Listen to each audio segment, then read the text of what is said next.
Hi everyone, my name is Deborah Dogba. This is Afro Swag Media and Magazine. Welcome to the show. And today I have a very important guest. His name is Trevon. I will let him introduce himself. Definitely, thank you, Deborah. My name's Trevon Brooks. I'm originally from Wilmington, North Carolina. Moved to the great Omaha, Nebraska around about 7 years ago due to Offutt Air Force Base. Now I run a investment firm called Greater Management and Investments where we focus on business acquisitions. I'm also a part of Bunker Labs here in the local market to help veteran entrepreneurs start and grow their businesses as well. Well, it's very interesting. I like the introduction, and we are doing it in honor of the Black History Month. Definitely. This is a question I ask every one of my guests. What is your take on the Black History Month? Man, Black History Month.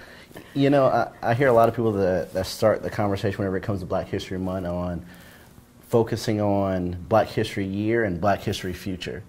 So figuring out different creative ways to us as a culture to grow more on building from the stepping stones of the past, but facilitating for the future generations of people of color.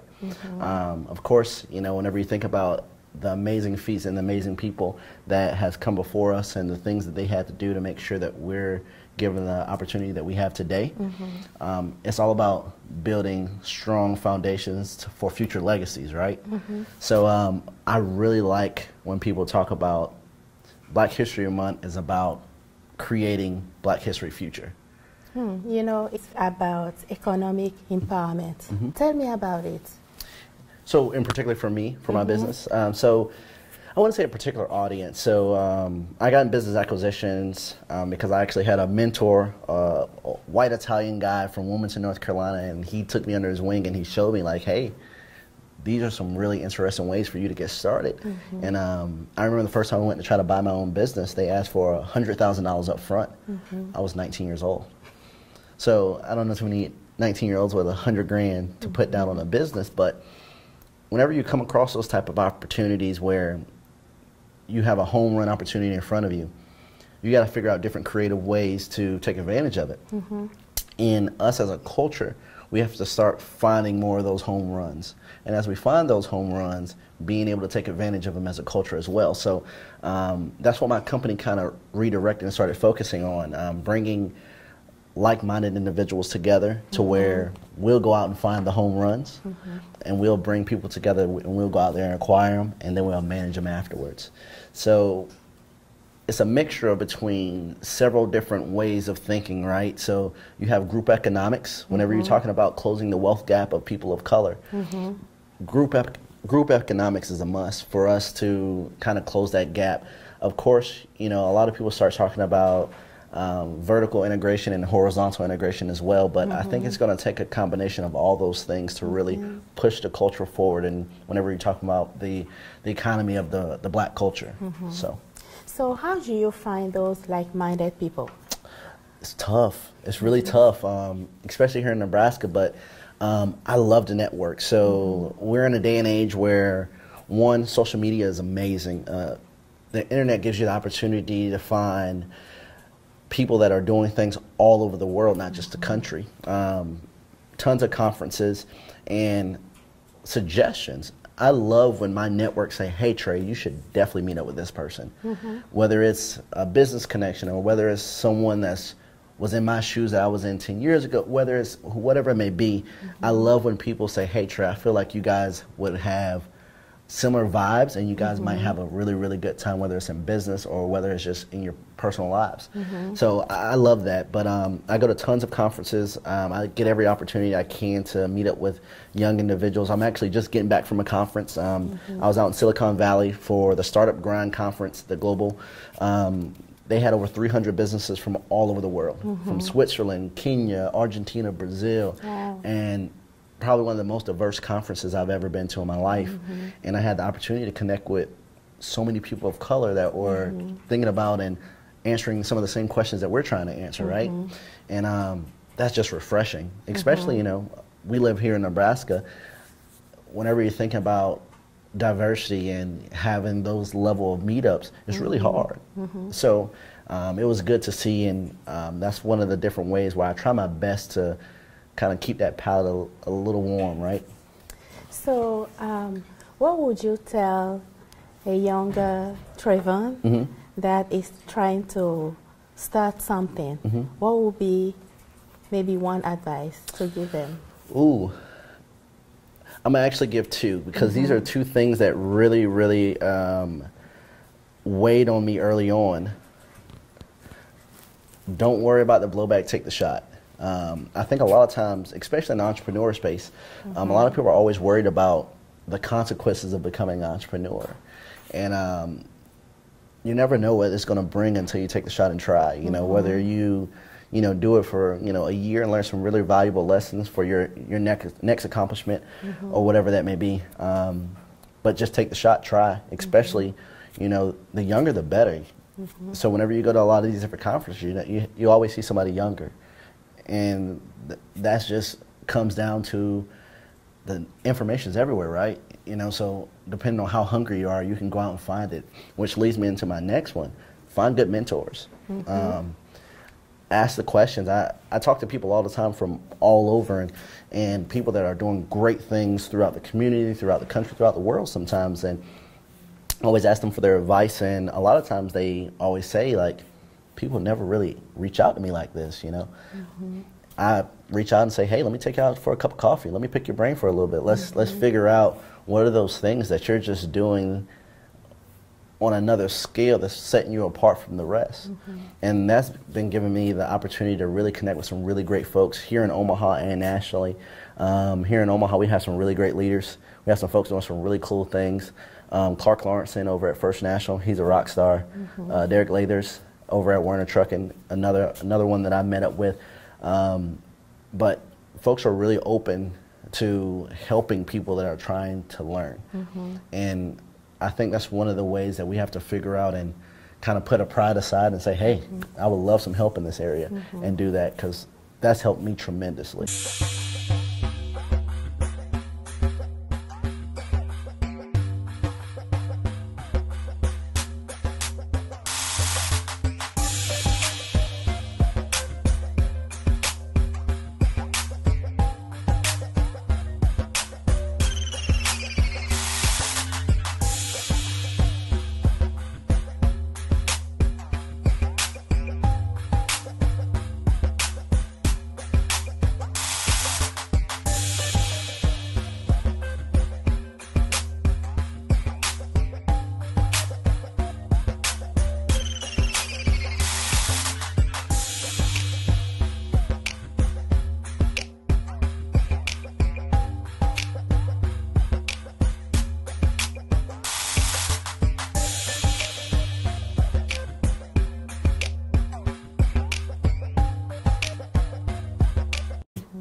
So tell me, what was your catalyst when it comes to entrepreneurship?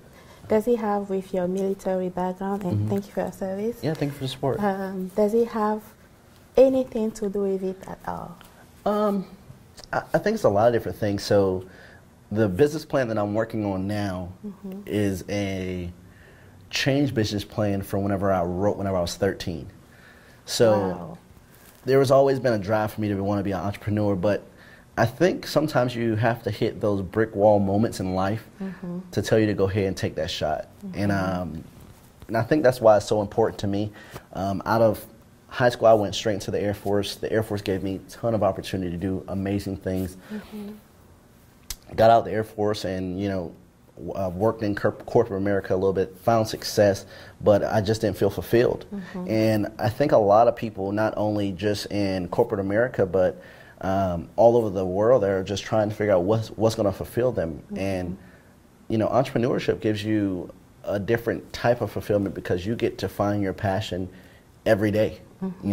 If you're passionate about, the gym, you can inject that passion in something in the entrepreneurial space whenever it comes to the gym. For me, I was trying to find different creative things to where I could help my culture, but also do business. And that piece, whenever I joined the military, where I was kind of put in this box and say, hey, you stay in this box. You can do as much as you want in that box, but once you start going out of that box, that's when you're going to get in trouble. That gave me that little oomph to where once I got out the military, I was like, I really got to take advantage of this opportunity. And, you know, and I'm here. And I think that was one of the biggest things for me. The military was definitely a good kick in the butt to go ahead and get me going, right? So what's your leadership style? Man, sometimes people talk about the laissez-faire and things of that sort. I really lean heavily on the people around me. In the military, we call them our SMEs. I love getting the advice of subject matter experts. So I lean heavily on our folks to do what's asked of them. You know, as a leader, your job is very crucial, but it's simple. Your job is to make the lives of the people that work for you easy. So whatever that may be, whether that's, you know, figuring out some problems with them or facilitating solutions that they've already figured out. So for me, I'm laissez-faire to a certain extent, but I also like understanding and knowing the goals of the team, right? Being involved enough to where I understand the direction that they're trying to go individually and as a team, because that provides me the opportunity to, for one, figure out how to motivate them properly, and two, how that team's going to look as we continue to grow as a group. So I'm laissez-faire enough to where they can go and do their own thing, but I still like to know what's going on to a certain extent. So I'm going to put you on the spot. Yeah, definitely.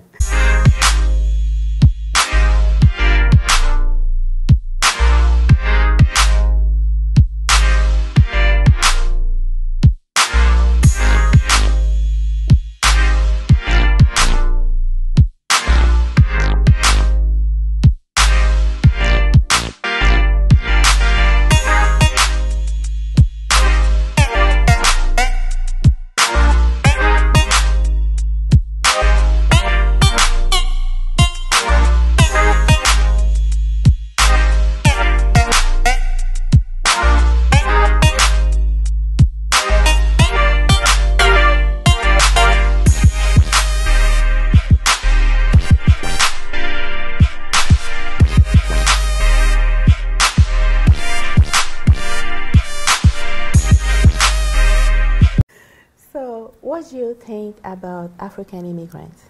Yeah, so immigration is an interesting topic, and African immigration is always a fun conversation to talk about. So, especially here in Omaha, my biggest thing is talent is on a premium right now, right?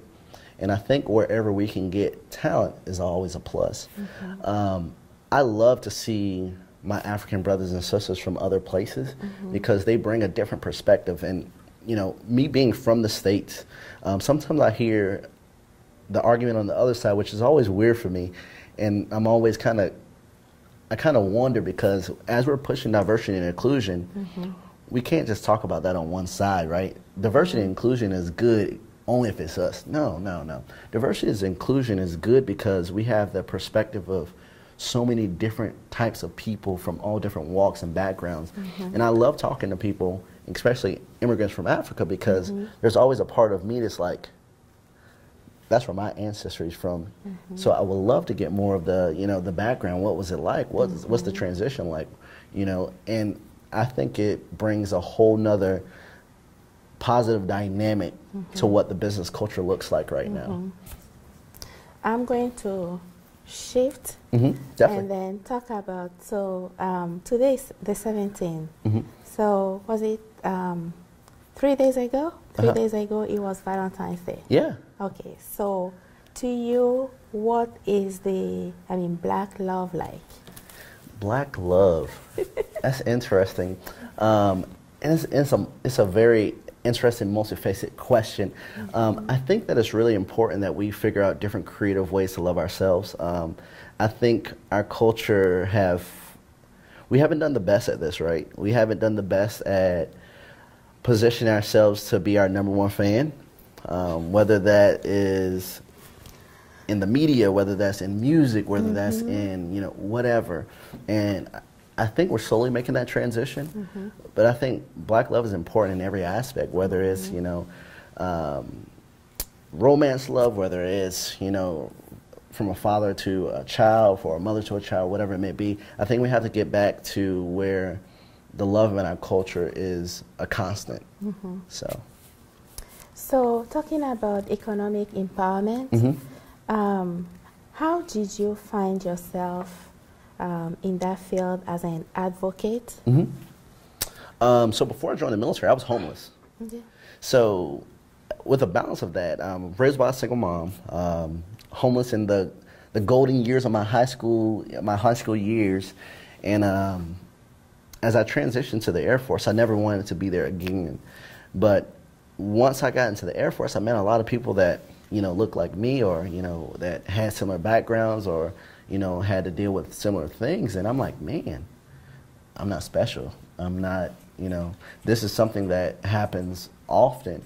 And why is that? Let's figure out the root problem. And there's a lot of different things, and we can get into, you know, the education or prison pipeline and all these different very traumatic things that's happened to our culture. But at the end of the day, here we are, and what do we do now? And whenever I came to that, I looked at a lot of different observations of where we are and what we should do and how we should kind of angle ourselves and position ourselves. And of course, first thing is put your gas mask on first to make sure that you're taking care of you and yours, and find different creative ways along the way to help other people. So my biggest thing was, how could I do that and make sure that my home is taken care of, but also go ahead and start as quick as possible reaching out to the community. So as I realized that, and I started connecting with more and more people, that's whenever it became pretty obvious for me that we can find different creative ways to help folks to do the same things that companies all over the world right now are doing, and have a lot of fun in the process. Well, any last words?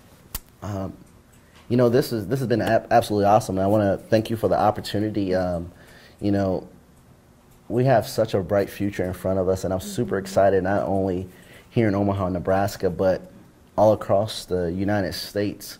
There's people of color doing so many amazing things, and there's an opportunity for us to continue to do those, and for those opportunities to grow, and I can't wait to be a part of it. Well, thank you so much for being here. Thank you for the honor. Definitely. And this was Afro Swag Media and Magazine. Thank you for watching. Bye-bye.